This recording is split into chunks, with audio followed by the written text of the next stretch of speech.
Good evening, Tracy, and my neighboring cities of San Joaquin County and Stanislaus County's residents. I'm your host, Rod Singh, and I have a co-host, Ritesh Atwal, along with me today. And we have a candidate running for State Senate for District 5, Jim Ridenour. So, Ritesh, please introduce our candidate, and let's hear from Jim about his candidacy for State Senate. Thank you very much, Raj. So Jim don't need an introduction, but I'll, with respect, introduce him. So he served as the mayor of city of Modesto from 2003 to 2012. So he was served as president of League of California Cities. So he is a known figure in our community, does lots of voluntary works. So I will request now Jim to please share some more about him. About me. Well, I've lived here all my life in California. I've lived in the Valley all but 14 years. I was down in Santa Barbara starting a new business. And other than that, I have constantly lived in this valley. I was mayor for Modesto for 8 years, 2 terms. And they have you can only serve 2 terms in Modesto.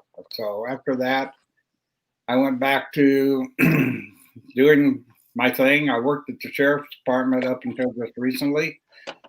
I was sworn for years. The last 10 years, I worked in property and evidence, working with everything that was checked in. But pretty much that's it. That's where I'm at right now.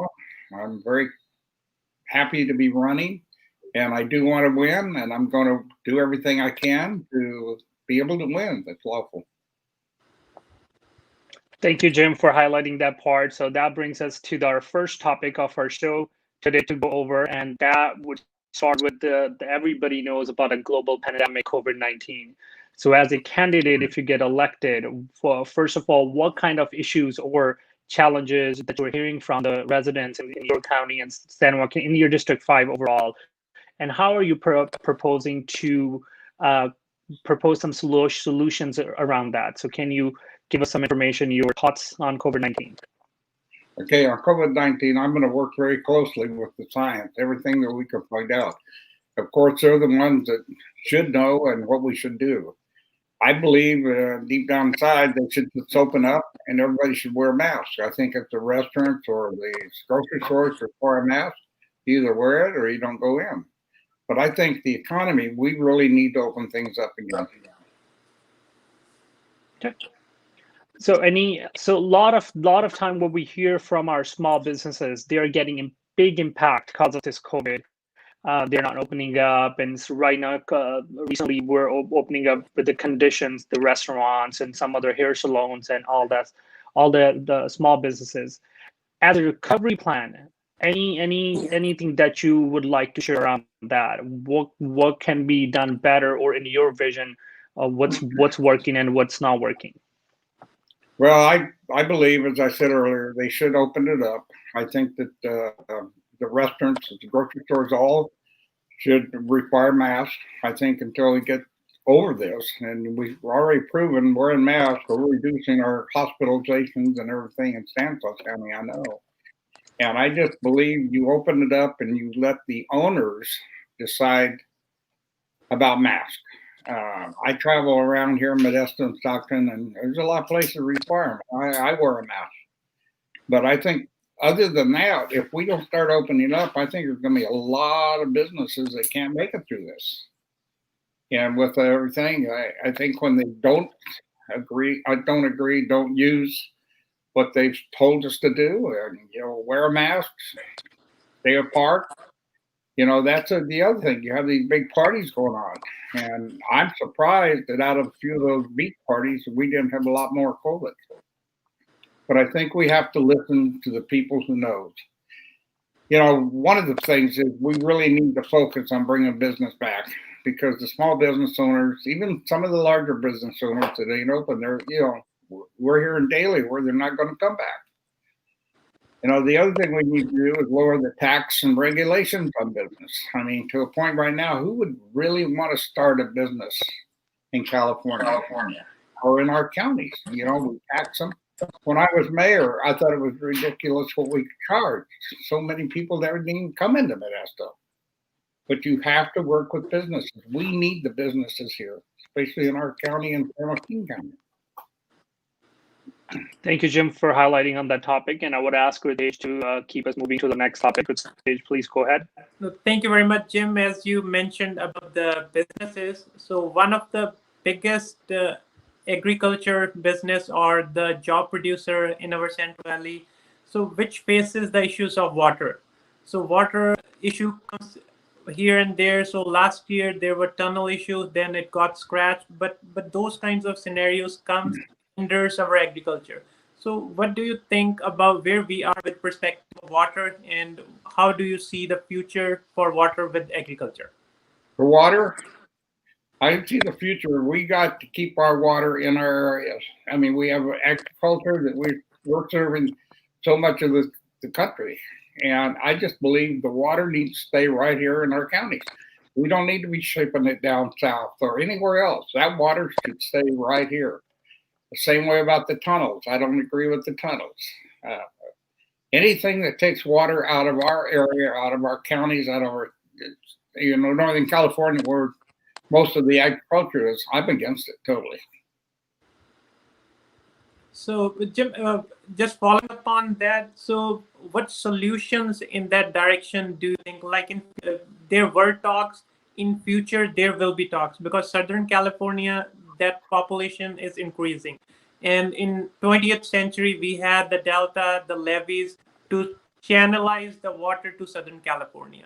So the water resources, California's resource, but how do you think those discussions, so in future, how can we keep the water in Central Valley?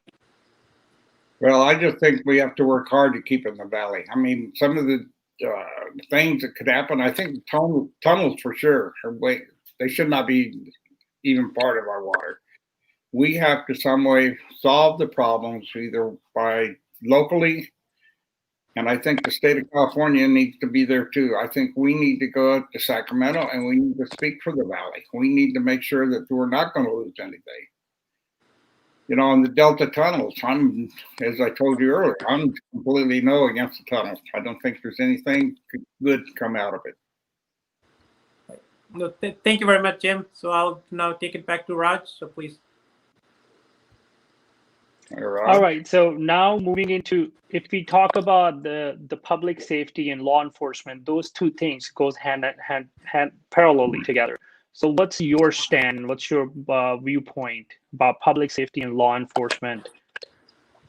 Well, public safety, I think, is one of the biggest things that we have to have in our areas. This whole thing about defunding police is crazy. Without the law enforcement, you got to live by laws.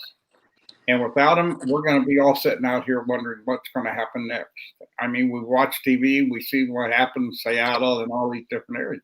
We just don't need that. We need to back our police, back our law enforcement, and our whole first responders. I mean, fire, police, and the emergency ambulances. They need to be here. I used to work there for a lot of years in the medical field. I was 50 years in the paramedics. From 1955, I saw how that grew. And we're saving lives out there. But we need them and we got to keep them. We can't shut them down. If we shut them down, there's going to be a lot more people injured because, there's so many people out there that don't follow the law. They don't want to follow the law. They want to agitate. They want to cause problems in these peaceful protests that's going on. As long as they continue to fight it all the time, we're not going to win anything. We have to shut down this violence that's going on. And we have to shut down the idea that if we got one bad cop does something wrong, well, that doesn't paint it all over. And I think just like business, I run that business like for 50 years. And I had bad employees. We had to get rid of them. You just do what you have to do and do what's right for the people. Thank you, Jim, on that part. The next topic goes to you. Yeah, just adding there, Jim, as you mentioned, this law enforcement, you are for law enforcement, but as you mentioned, we all are watching on the TVs, so there's some trust in the communities, in the citizens that is deteriorating. How do you think that trust can be built up in our law enforcement agencies? Well, I believe we need to get citizens involved to sit down and talk about what do they see in their cities? What do you see in your counties? What can we work towards instead of fighting against each other? I mean, I know a lot of people think we ought to have police committees above the police officers that look at everything. Well, I'll tell you right now, how many citizens would really know about the workings of the police departments and law enforcement agencies? You don't know that. Yeah, I just believe that we need to be working with our law enforcement agencies. I think there should be citizens involved. But as far as citizens being involved in the day-to-day operation, they don't know what's going on, and they don't understand what by law what we're allowed to do and what we're not allowed to do. And I just think they need to come up with a way in all our cities and counties. And I know here we've had, I know downtown Modesto Police Department has had meetings. He has, the chief has them in most of the different things. And I do believe we have to get together and work together. No, thank you, Jim. Yeah, there has to be open dialogue and information has to be flown in both the directions to build up trust. You have to have an open dialogue. You also have to remember that everything that goes on in those departments are not at this time that you can put out. I know the chief here is putting a lot of the cameras that go on downtown. He puts them out. He puts them out and lets people see what happened. But that's good and it's bad, I guess you could say, because if you have a problem, you put it publicly out there before you have time to investigate it and come up with what really happened. I've watched these different cameras and stuff they have on these guys. And until you know the whole story, just taking what one camera had to say or two, you have to investigate it, and then you have to be publicly open to the citizens. Right, Jim. Yeah, we have the technology. Why not use that technology to help our law enforcement as well as our citizens? So, as you are for the jobs, you mentioned that you are for bringing the more job opportunities and more companies to come in the Central Valley and District 5. So one thing we observed, Jim, is the education, our kids, they have to go either to Sacramento, San Jose, or East Bay to get the education. And once they go there, they stay there because organizations are there for the job opportunities. Yeah, it used to be pretty well known, go to the Bay Area and make more money and stuff. And a lot of people would live in the Valley and then go to Oakland and the Bay, San Francisco. I think a lot of that has stopped because right now I know everybody's having a hard time hiring police officers. Right now they're running the policemen through the mill constantly every day. And, the younger people that we need to be officers are saying, well, why would I want to do that? Why would I take a job that I'm going to be good at every day of the week? And that's not right. I agree. You have to have reform in some of these areas. But I don't think you just automatically defund them at all. Right. No, sure, Jim. So there were certain talks about the CSUs in Stockton, but that thing met some hurdles.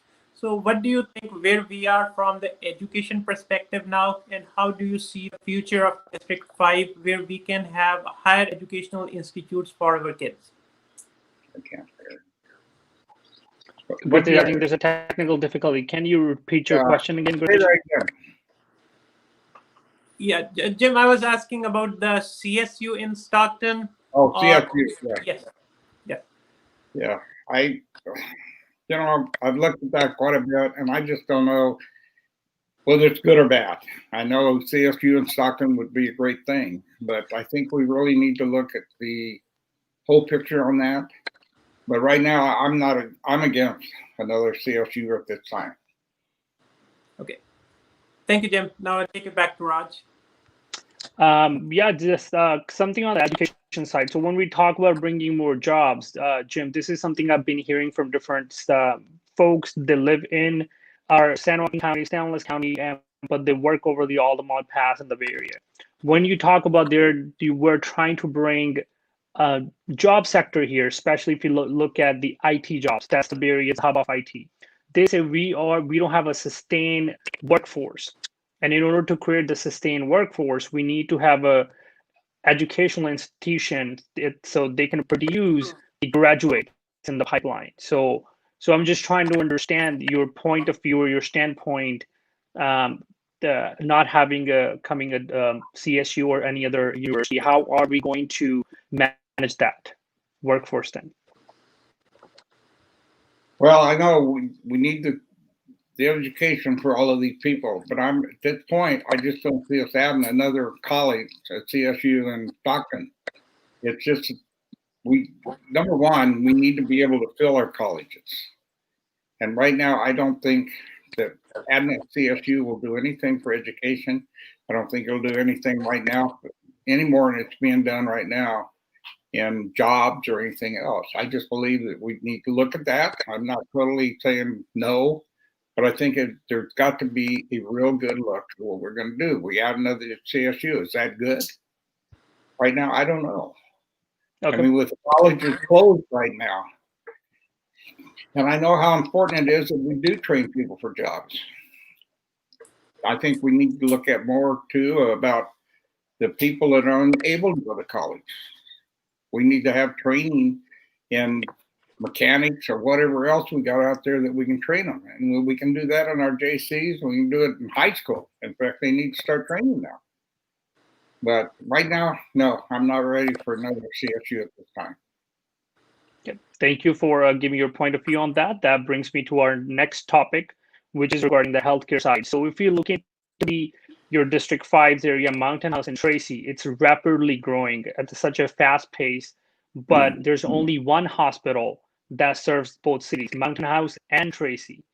So what are your thought process, or how do you see a future towards serving the population in these towns and giving them the hospital services? You know, I was mayor in Modesto when Kaiser wanted to come to Modesto, and there was a lot of pushback. A lot of people didn't want to see that happen, especially the people who lived around the area. They had a lot of pushback to it. I think you have to look, is it a good plan? Are you going to have population that will use the hospitals? It depends on what hospital is it. Is it a Kaiser? Is it any of them?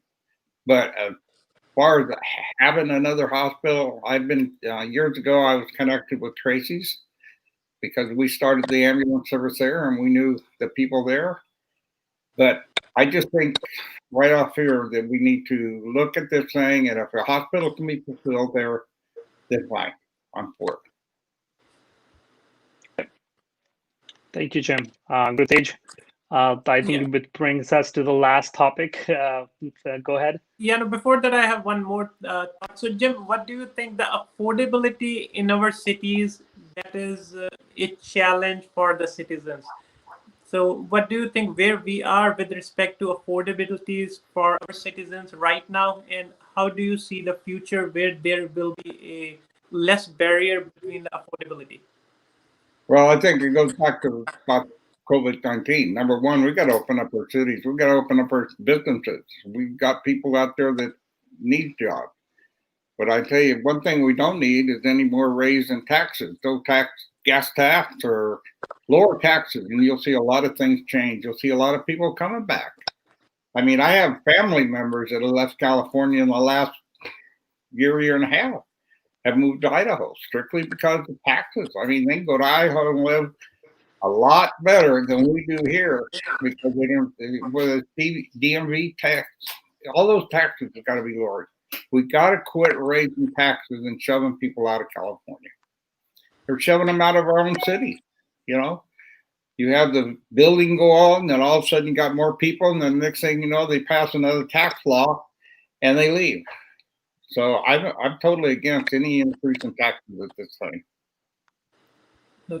Thank you very much, Jim. So moving along, Jim, about the homelessness.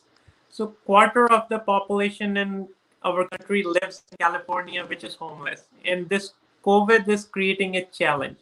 So what do you think where we are with respect of homelessness now, and how do you want to tackle it in the future? I'm going to have to repeat that one. I didn't hear it very well. So Jim, about the homelessness, so how do you think where we are now with respect to homelessness, and how do you see the future? Well, I can see the future growing. I think we can get out of this COVID-19. I think we need to, like I said, we need to open up businesses. We've got to get people back to work. I mean, I hear this all the time about unemployment and stuff. People are being paid more than they were working. But we got to do something about that. We need people back to work. I mean, when people can sit home and do nothing and make more money than they were making, we need to look at the whole system. Something isn't right. And if we don't get together and look at that, none of it's going to win. It's got to open up our businesses. And like I said, we got to lower taxes and we got to quit raising these taxes on businesses. Businesses can't even open up because of the taxes that we're charging. Sure. Thank you, Jim. Well, I think we got a bright future. I really do. Once we get over this COVID-19, get people back to work, I think we'll go back and I think we'll have a very bright future. And if I'm elected, I'm going to do a lot of screaming and hollering to get it that way. I want people to have an open door to get to us, get to the legislature, get to your city council, board of supervisors. I hear this all the time. Well, I called them 12 or 15 times and never returned calls. Hey, you're there because you were elected to do a job. And part of that job is you talk to people, you ask questions. There's none of us that can sit here and make all these decisions unless you sit down and you actually look at what's going on. You got to ask questions. You got to get out in your communities. Find out what's going on. Just don't sit in your office thinking you're going to make all these good decisions. Thank you, Jim. Thank you for highlighting on all these topics that we heard from the different residents they would like to hear. So we really appreciate your time and energy for being with us. And at the last, if you would have to say something to your voters, something that we missed to ask you to address, please go ahead. You can address that. Well, I just want to see people get out and vote, and I want them to pick the right candidate for the job. Listen to how they talk. Listen to what they're saying.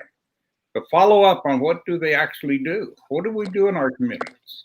Look at mine. I was 8 years mayor in Modesto. We went through the 2008 housing market. We didn't declare bankruptcy, but that took a lot of work. It took a lot of work of the 7 members on the council, plus our management in our city worked very close with us, and we made it through that. We worked with the unions. We worked with all the different people that wanted to do something wrong. You have to sit and talk to people. You just don't sit in your ivory tower or whatever they want to call it and think you're going to make all these good decisions. You're not. You have to talk to people and be very open to them and be very transparent to them. Because I know not being transparent is a problem.